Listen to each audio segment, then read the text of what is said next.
What's up, everybody? It's your boy Wes Grant, and you're watching Suburban Nerd. This is a channel where I give my nerd reviews on today's nerd news, but I also give reviews on TV shows. And today's TV show we're giving a review on is The Gifted, Season 2, Episode 3, called Complications. And yes, there was definitely complications in this episode. Y'all all know it. I'm just started off. It starts off with, Captain Lightbright and Polaris and a little thing, a little flashback. And, you see, with the baby, they were going to call it, what was it called? Aurora. Aurora was the name. And then it goes back and it jumps to, 6 years in the past where, Captain Lightbright was a somebody. He worked for the cartel. He had his money. He was that guy, which everyone seems to, I guess because when you're the only mutant around, people tend to be like, oh, man, he's special. Let's use him for, and granted, in close combat, I could see how, Captain Lightbright's powers could work. Blinding people, give people an Indian burn without having to do all the work of Indian burning them. Yeah, he went to visit his father, and we're like, okay. His father was like, yo, I don't want you in this house of the church. And, he's like, yo, you think you somebody, you think you can pretend like you're somebody in the face of all the nuns, all the sisters, when, you left me. And he was like, yo, you know what? I did it for everybody, but Captain Lightbright ain't trying to hear that. And that's where it ends. Basically, he has issues with his daddy. His daddy's issues, what this flashback is going about. Then it jumps to the front, and then we finding out about Reed. He, remembering, in the last episode, touching things, stuff breaking. And the wife's looking for some files. He's like, yo, I don't know. He's getting out there. She tells him to go talk to the daughter. Because the daughter still got issues because he snapped at them. Talking like, ever since we killed 15 people, you ain't even ask us how I feel about it or nothing. But the mom was like, yo, you need to have a father-daughter moment. And the time I'm thinking like, yo, with that power, wouldn't it be dangerous if he's driving the steering wheel and disappear? And guess what happens? On the way back, he loses it because the wife's talking to him on the phone, asking some questions. He gets nervous, and bam, steering wheel disappears. Goes into the dashboard. They crash. They wake up, skedaddle because some construction people hear it, and it went off. Meanwhile, you got Jace. He's still having issues letting go of the past, and after Captain Aurora does some stupid ass shit like last episode where he puts the light up to the sky. Like I was saying, I was like, yo, you're supposed to be low key. And I don't care you trying to. They even joked about it. Next time you want to drunk dial your girlfriend, don't include the whole Eastern Seaboard. You know what I'm saying? Which is right. Why? I guess he was feeling lonely. Understand? But I tell you what, this episode did have me feel a little bit more sympathetic to Captain Lightbright. And like I said, until he shows me that he's a little bit more than just a mutant with the power of magnum flashlights and Indian burns, I'm not going to call him anything else. I'm not calling him Eclipse. I'm calling him Captain Lightbright. So anyways, if you want me to make it shorter, comment down below. Because I think about CBL, CBL. I'll call him CBL if that's going to be a little bit easier instead of calling him Captain Lightbright. Or Cap. I don't know. Cap is too good for him. That's Captain America right there. But anyways, so at the end of the last episode, Polaris, her baby's burning up. She's saying that they're saying that because the baby has this disease or whatever where it needs certain sunlight, and so they go to get CLB and bring him over there because he's the only one that can give this baby which I call it plot device. You know what I'm saying? Hold on for one second. Yeah. So he goes in, he does this thing, with the baby, shows the light, and that's why I sort of feel sympathetic for him. Why? Because he didn't get to touch his baby. He hasn't even gotten to see his baby since the whole thing.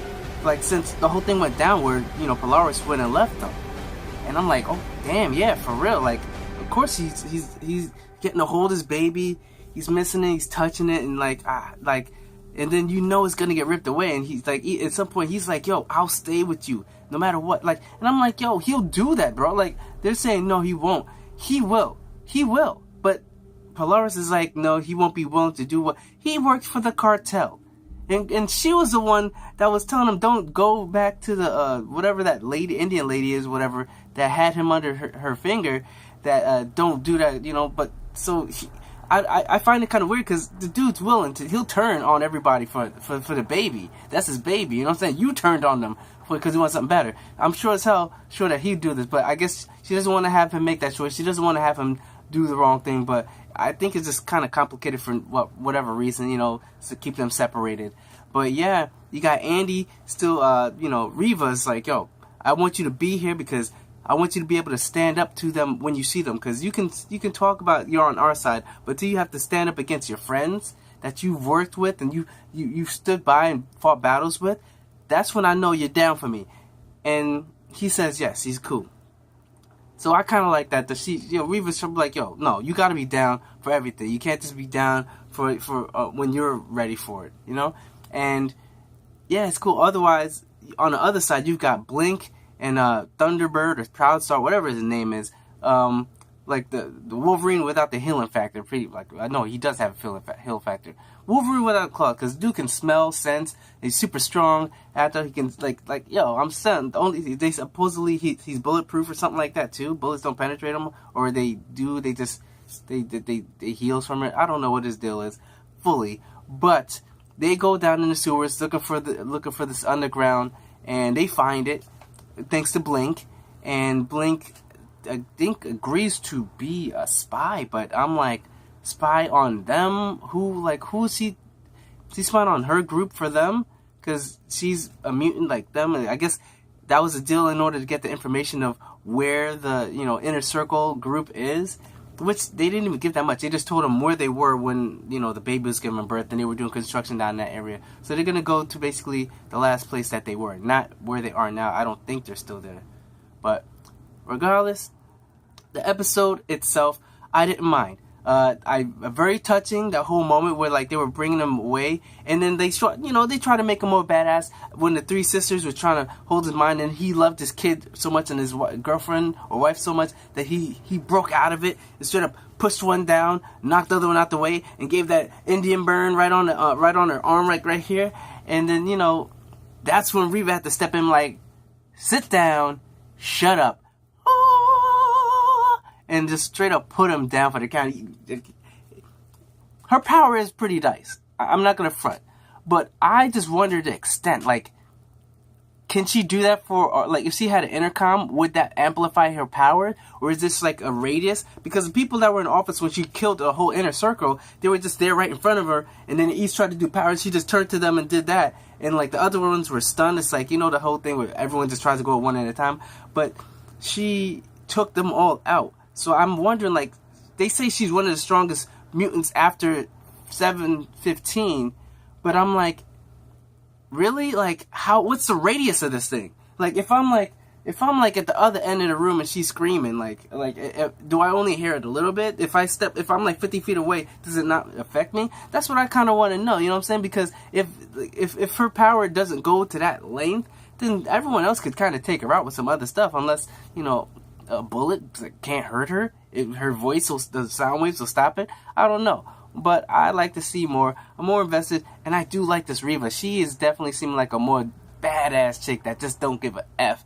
And Captain Lightbright, he showed himself, you know, like he wants to be a good father. He gets more points, but he still hasn't proven to me that, like you know, that he's bad at, like, sure, he was in a cartel, Mexican, you know, whatever, over there. But like I said, when you've got powers, sometimes you just get extra bonus points because you're someone that seems special, you know? As opposed to someone that's actually more dangerous than some dude like Thunderbird. The dude can take out the whole crew. Like, he, super strength, agility, bulletproof. Yeah, he's on so much a higher level than Captain Lightbright. Even with the light things, I don't think Captain Lightbright could hurt him, you know, if they go one-on-one. But let's just say I like this episode for the most part, you know? Nothing too crazy. Oh, and let me get, like, the daughter and finding out about the dad, like, with the powers. And she tells him that about the story when she pretended like it was some mutant haters that busted the windows, but it was actually her. And then he said, don't worry, I take care of the mutants. And then that's why she never said it. So made him think about it. And when she went back, he talked to his wife, Cate, and told her about his powers and that he was trying to hide it. Those headaches were coming back, and his powers were manifesting, and she understood. And the daughter saw that, you know, Lauren, and that's where it's at. Like, you know, I can't wait. But they're showing that in the next episode, they're going to be fighting against each other, and it seems like Polaris is like sort of mind control, because she seems like she's got the hair all grunge and going like she's going hard on them. And then Andy's gonna have to be standing up against his sister Lauren, and I think both of them are like a little bit mind controlled, because they don't seem like their regular self. So we'll see how that goes. But the next episode looks like it's going to be action-packed and a whole lot better than this one. But I did enjoy this episode. I am enjoying Gifted. It is a great show. I recommend this show for a lot of people. And that's pretty much it. That's my review. I know it's kind of like a recap review, but I'm just telling you what I think about certain situations, certain people, certain things. But overall, I do like it. So remember to comment down below, put on those notifications, like this video, and just, you know, keep this conversation going. If anything, remember to subscribe, check out my last review, and check out my playlist of all the TV reviews. And remember, I'm Wes Grant, you've been watching Suburban Nerd, and you've just been notified. Catch you guys on the next review.